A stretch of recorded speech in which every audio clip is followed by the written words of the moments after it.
ফুলকপির ডাঁটা ফেলে দেবেন ভাবছেন, তাহলে আর ফেলে দেবেন না। এই ফুলকপির ডাঁটা দিয়ে অসাধারণ স্বাদের একটু রেসিপি বানিয়ে নিন। মশলা ছাড়াই যে এত টেস্টি হয় এই রান্নাটা কি বলবো, এটা যদি না বানান এর স্বাদটা আপনারা বুঝতে পারবেন না।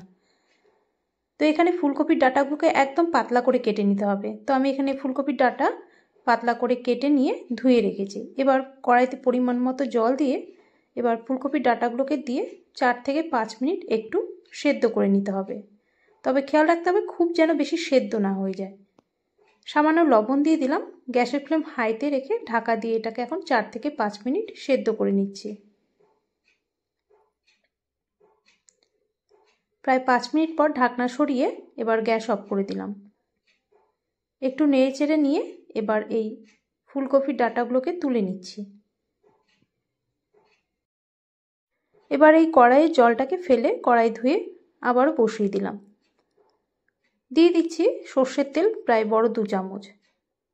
এই রান্নাটাতে তেল কিন্তু একটু বেশি লাগবে, কারণ এই রান্নাতে আমি কোনো বাটা মশলা গুঁড়ো মশলা ব্যবহার করব না, তাই তেলটা একটু বেশি করে দিতে হবে।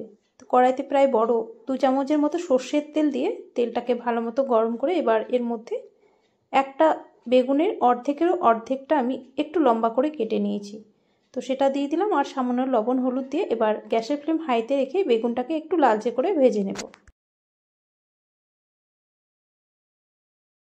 তো বেগুনটা হালকা একটু ভাজা হয়ে গেছে, আরও একটু সময় নিয়ে ভেজে নিচ্ছি। বেগুন ভাজতে এমনিতেই খুব একটা বেশি সময় লাগে না। তো দেখুন লালচে করে ভেজে তুলে নিলাম। কড়াইতে আরও একটু তেল দিয়ে দিচ্ছি, প্রায় বড় 3 চামচের মতো এখানে তেল দিয়ে দিচ্ছি। তেল গরম হলে এবার দিয়ে দিচ্ছি এর মধ্যে কালো জিরে, ছোট হাফ চামচ কালো জিরে দিয়ে দিলাম। দিয়ে দিচ্ছি কাঁচা লঙ্কা, প্রায় 4টে চেরা কাঁচা লঙ্কা দিয়ে দিলাম। একটু ঝাল হলে এই রান্নাটা খেতে ভালো লাগবে, তাই লঙ্কার পরিমাণটা এখানে বেশি করে দিলাম একটু। এবার একটা বড় সাইজের ঝিরিঝিরি করে কেটে রেখেছিলাম পেঁয়াজ, সেটা দিয়ে দিলাম। পেঁয়াজটাকে প্রায় 2 থেকে 3 মিনিট একটু ভেজে নিতে হবে।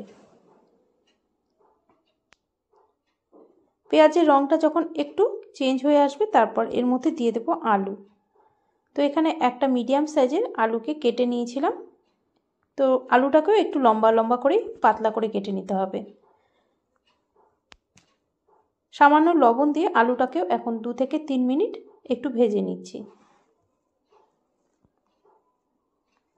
আলুটা যখন হালকা একটু ভাজা হয়ে আসবে তারপর এর মধ্যে দিয়ে দেব সেদ্ধ করে রাখা ফুলকপির ডাঁটা।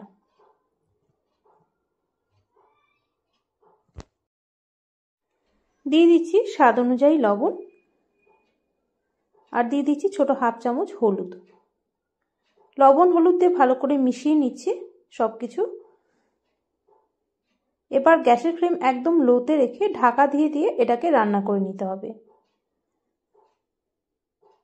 রান্নাটাতে কিন্তু জলের ব্যবহার করব না, তাই ঢাকা দিয়ে গ্যাসের ফ্লেম একদম কমিয়ে রেখে রান্নাটা করে নিতে হবে। আর মাঝের মধ্যে অবশ্যই ঢাকনা খুলে খুলে নাড়াচাড়া করে নিতে হবে। ফুলকপির ডাঁটাগুলো যদি সেদ্ধ করে নেওয়া যায় হালকা, তাহলে রান্নাটা খুব তাড়াতাড়ি হয়ে যায়। আর মাঝের মধ্যে আমি ঢাকনা খুলে খুলে একটু নাড়াচাড়া করে নিচ্ছি যাতে তলায় না ধরে যায়। বেগুনটা আমি আলাদা করে ভেজে তুলে রেখেছি এই কারণে, যদি একসাথেই দিতাম তাহলে কিন্তু ঘেটে যেত।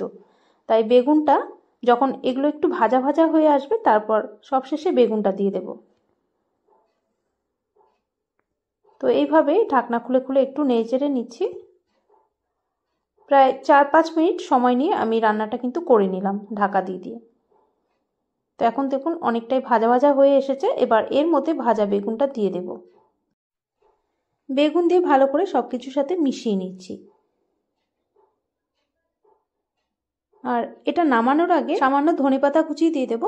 ধনেপাতাটা কিন্তু এখানে অবশ্যই দিতে হবে, তাহলে এর স্বাদটা কিন্তু ভালো আসবে। যেহেতু এর মধ্যে কোনো বাটা মশলা গুঁড়ো মশলা আমি ব্যবহার করিনি, তাই অল্প একটু ধনেপাতা যদি দেওয়া যায় তাহলে রান্নার স্বাদটা কিন্তু বেড়ে যাবে অনেকটাই। তো ধনেপাতা কুচি দিয়ে নেড়েচেড়ে গ্যাস অফ করে এখন এটাকে নামিয়ে নিচ্ছি। তো এবার থেকে ফুলকপি ডাঁটা না ফেলে আমার মতো করে একবার এইভাবে বানিয়ে দেখুন। আশা করি এই রেসিপি আপনাদের সবার ভালো লাগবে। আজকের এই সিম্পল রেসিপি যদি আপনাদের দেখে ভালো লাগে তাহলে প্লিজ লাইক ও শেয়ার করে দেবেন। আর অবশ্যই নতুন রেসিপির আপডেট পেতে চ্যানেলটিকে সাবস্ক্রাইব করে রাখার অনুরোধ রইল আপনাদের সবার কাছে। আজ এই পর্যন্তই, দেখা হচ্ছে আপনাদের সাথে আবারও নেক্সট একটা ভিডিওতে।